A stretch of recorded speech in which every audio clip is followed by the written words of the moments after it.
Baiklah, halo. Aku punya misteri untukmu.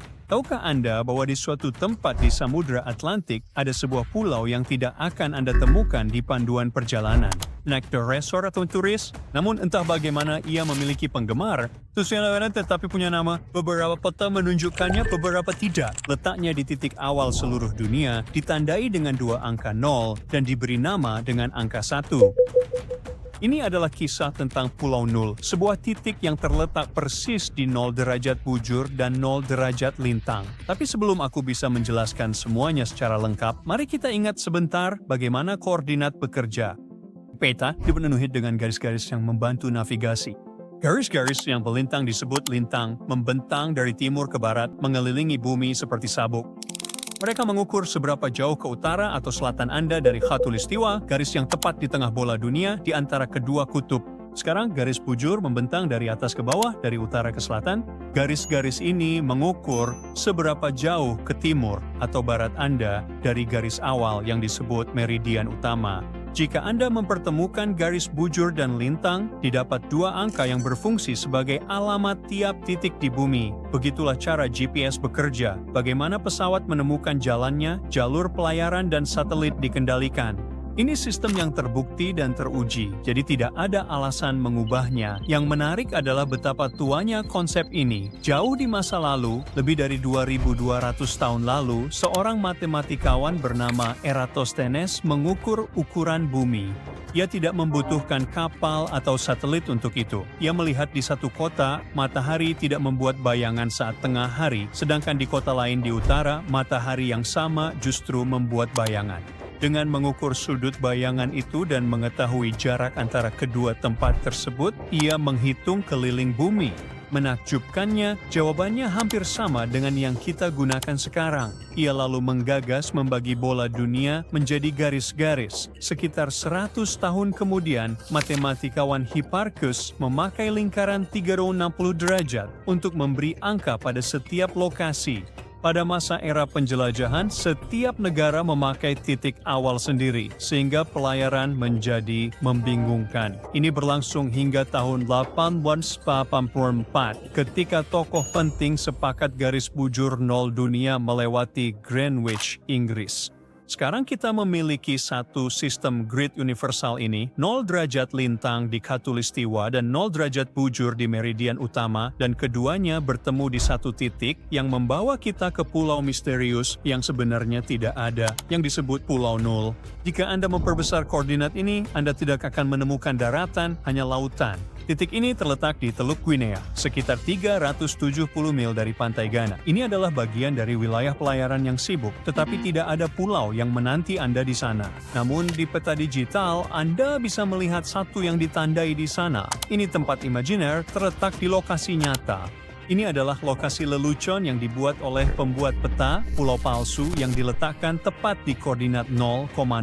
Awalnya ini hanya lelucon internal, tapi kemudian menjadi sangat berguna. Ketika GPS atau perangkat lunak pemetaan mengalami kebingungan, kesalahan kadang otomatis diarahkan ke 0,0. Pin acak, fasilitas salah tempat, bahkan kumpulan data yang jelas tidak seharusnya berada di tengah Samudra Atlantik. Mereka adalah kesalahan digital yang dikumpulkan di satu titik agar sistem tidak rusak. Bepergian ke bagian dunia ini hanya untuk melihat penanda digital ini sebenarnya tidak sepadan, tetapi tepat di koordinat yang sama, pada satu waktu pernah ada sesuatu yang nyata, yaitu pelampung cuaca. Ini bukan lelucon. Pelampung ini adalah bagian dari proyek iklim penting Pairata yang dijalankan ilmuwan dari AS, Prancis, dan Brasil. Pelampung ini mengumpulkan data laut dan cuaca untuk membantu memprediksi hujan di Afrika atau badai di Atlantik. Pelampung ini dinonaktifkan pada tahun 2021, jadi sekarang lokasi itu kembali menjadi lelucon internal.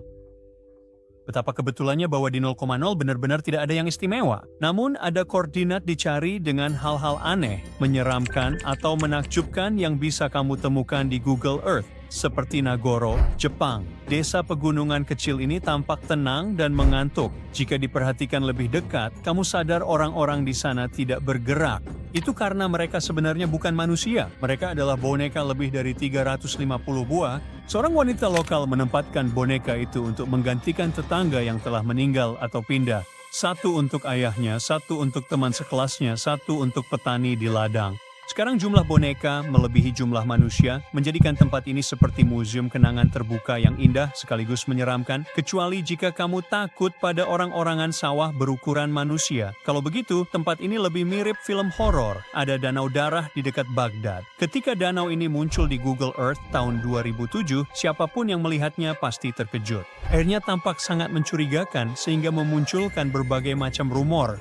Kenyataannya lebih biasa. Ilmuwan mengatakan warna itu kemungkinan disebabkan alga, polusi, atau pewarna dari rumah jagal sekitar. Seiring waktu, danau itu kembali ke warna normalnya.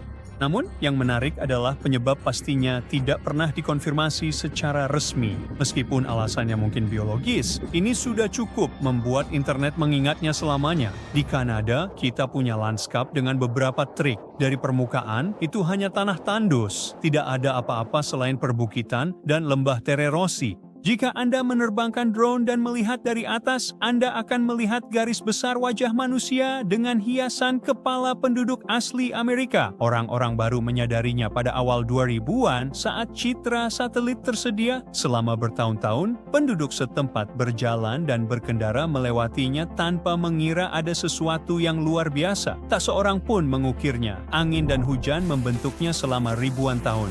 Atau mungkin itu hanya semangat lokal yang dipamerkan. Bagaimanapun, ini adalah suatu kebetulan yang mengagumkan. Ini mirip dengan Gurun Sudan, di mana ada formasi batuan yang dijuluki bibir manusia. Dari permukaan tanah, Anda melihat pasir dan batu, tetapi dari atas Anda dapat melihat bentuk aneh yang menyerupai dua bibir yang sempurna. Ini hanyalah erosi biasa, tetapi bentuknya yang begitu berkesan membuat foto satelitnya menjadi viral di internet.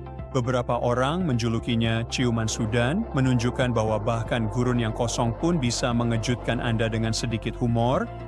Sementara itu, di tengah gurun Karakum, Turkmenistan, terdapat salah satu tempat paling liar di planet ini, Gerbang Neraka. Secara resmi, tempat ini dikenal sebagai Kawah Darvaza, tetapi menyebutnya kawah saja rasanya tidak cukup menggambarkannya. Semuanya bermula puluhan tahun lalu ketika tanah runtuh, dan seseorang berpikir akan bijaksana untuk membakar gas yang bocor untuk menghentikan penyebarannya.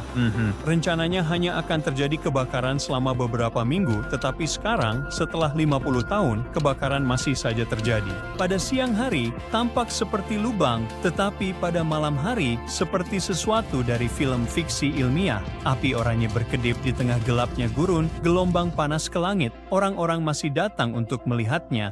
Itu tidak ada pagar pengaman atau fasilitas, hanya hamparan gurun luas dan suara api yang menggelegar. Beberapa orang bahkan berkemah di dekatnya, benar-benar terpesona oleh cahaya tersebut. Yang terakhir ada di Australia, dan ini adalah contoh lain bagaimana alam secara kebetulan menciptakan sesuatu yang artistik. Ini adalah bangkai kapal terkenal SS Airfield. Dibangun tahun 1917, kapal ini awalnya mengangkut kargo dan pernah jadi kapal pengangkut. Puluhan tahun kemudian, kapal ini dan kapal lain akhirnya ditinggalkan di Teluk.